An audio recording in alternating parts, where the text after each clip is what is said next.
So ಈ ಒಂದು ವಿಡಿಯೋದಲ್ಲಿ ನಾವು ಯಾವುದೇ ಎಕ್ಸಾಮ್ ನಲ್ಲಿ ಜಾಸ್ತಿ ಕೇಳಬಹುದಾದಂತಹ ಒಂದು ಪ್ರಮುಖವಾದಂತಹ ವಿಷಯವಾದ ಇಂಗ್ಲಿಷ್ ಗ್ರಾಮರ್ ನಲ್ಲಿ ಬರುವಂತಹ ಕ್ವೆಶ್ಚನ್ ಟ್ಯಾಗ್ ಬಗ್ಗೆ ಕಲಿಯೋಣ. ಸೊ ಜನರಲ್ ಆಗಿ ಈ ಒಂದು ಕ್ವೆಶ್ಚನ್ ಟ್ಯಾಗ್ 2 ಇಂದ 3 ರೂಲ್ ಗಳನ್ನ ಒಳಗೊಂಡಿದೆ. ಸೊ ಮೊದಲನೆಯದಾಗಿ ರೂಲ್ 1 ಅಂದ್ರೆ positive statement get negative tag, negative statement get positive tag. ಅಂದ್ರೆ ಪಾಸಿಟಿವ್ ಸ್ಟೇಟ್ಮೆಂಟ್ಸ್ ಅಂದ್ರೆ ಪಾಸಿಟಿವ್ ಸೆಂಟೆನ್ಸ್ ಗಳು ನೆಗೆಟಿವ್ ಟ್ಯಾಗ್ ನ ಪಡೆಯುತ್ತೆ, ನೆಗೆಟಿವ್ ಸ್ಟೇಟ್ಮೆಂಟ್ಸ್ ಗಳು ಪಾಸಿಟಿವ್ ಟ್ಯಾಗ್ ನ ಪಡೆಯುತ್ತೆ.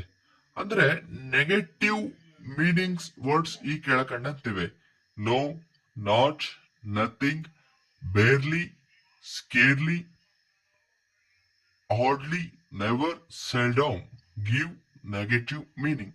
ಸೊ ಈ ಒಂದು ಕೆಳಕಂಡಂತಹ ಒಂದು ಪದಗಳೇನಿವೆ ಆ ಒಂದು ಪದಗಳು ನೆಗೆಟಿವ್ ಮೀನಿಂಗ್ ನ ನಮಗೆ ಕೊಡುತ್ತೆ. ಸೊ ಯಾವಾಗ ಒಂದು ಸೆಂಟೆನ್ಸ್ ನಲ್ಲಿ ನೋ, ನಾಟ್, ನಥಿಂಗ್ ಈ ರೀತಿಯಾದಂತಹ ಪದಗಳು ಬರುತ್ತವೆ ಆಗ ನಾವು ಇದನ್ನ ಪಾಸಿಟಿವ್ ಸ್ಟೇಟ್ಮೆಂಟ್ ಮಾಡಬೇಕು. ಯಾಕೆಂದ್ರೆ ಮೊದಲೇ ಇದು ನೆಗೆಟಿವ್ ಆಗಿರುತ್ತೆ. ಸೊ ರೂಲ್ ನಲ್ಲಿ ಹೇಳಿರುವಂತೆ negative statement get positive tag. ಈ ಒಂದು ಕಾರಣದಿಂದಾಗಿ no, not, nothing, barely, hardly, ಸೆಲ್ಡೋಮ್ ಈ ಒಂದು ಪದಗಳು ಸೆಂಟೆನ್ಸ್ ನಲ್ಲಿ ಇದ್ರೆ, ಸ್ಟೇಟ್ಮೆಂಟ್ ನಲ್ಲಿ ಇದ್ರೆ ನಾವು ಅದನ್ನ ಪಾಸಿಟಿವ್ ಆಗಿ ಕನ್ವರ್ಟ್ ಮಾಡಬೇಕು. ಮತ್ತೆ ಪ್ರಮುಖವಾಗಿ ಕ್ವೆಶ್ಚನ್ ಟ್ಯಾಗ್ ನಲ್ಲಿ ರೂಲ್ 2 ಅಂತ ಇದೆ. ಸೊ ರೂಲ್ 2 ನಲ್ಲಿ ನಾವು ನೋಡೋದಾದ್ರೆ ನಾವು ಕ್ವೆಶ್ಚನ್ ಟ್ಯಾಗ್ ಸ್ಟೇಟ್ಮೆಂಟ್ಸ್ ಗಳಲ್ಲಿ ಹೆಲ್ಪಿಂಗ್ ವರ್ಬ್ಸ್ ನ ಯೂಸ್ ಮಾಡ್ತೀವಿ. ಅಂದ್ರೆ ಪದಗಳನ್ನ ಜೋಡಿಸ್ಲಿಕ್ಕೆ. For example is, am, was, were, has, have, had, can, could, will, would etcetera. So ನಾವು ಈ ರೀತಿಯಾದಂತಹ ಒಂದು ಹೆಲ್ಪಿಂಗ್ ವರ್ಬ್ ಗಳನ್ನ ನಾವು ಸ್ಟೇಟ್ಮೆಂಟ್ಸ್ ಗಳಲ್ಲಿ ಯೂಸ್ ಮಾಡ್ತೀವಿ. ಮತ್ತೆ ಮೂರನೇದಾಗಿ ರೂಲ್ 3 ನೋಡೋಣ.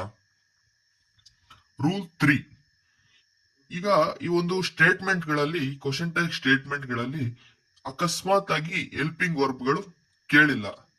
ಸೊ ಆಗ ನಾವ್ ಏನ್ ಮಾಡ್ಬೇಕಾಗುತ್ತೆ ಅಂದ್ರೆ ಹೈಡಿಂಗ್ ಹೆಲ್ಪಿಂಗ್ ವರ್ಬ್ಸ್ ಗಳನ್ನ ಯೂಸ್ ಮಾಡ್ಬೇಕಾಗುತ್ತೆ. ಅಂದ್ರೆ do, does, did, do, does, did.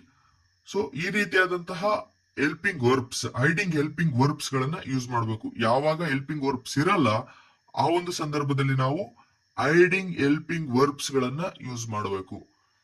ಈಗ ಈ ಒಂದು ಹೈಡಿಂಗ್ ಹೆಲ್ಪಿಂಗ್ ವರ್ಬ್ಸ್ ಗಳಲ್ಲಿ 2 ರೀತಿಯಾದಂತಹ ಸೆಂಟೆನ್ಸ್ ಗಳಿವೆ. ಒಂದು ಪ್ರೆಸೆಂಟ್ ಟೆನ್ಸ್, ಎರಡನೇದು ಪಾಸ್ಟ್ ಟೆನ್ಸ್.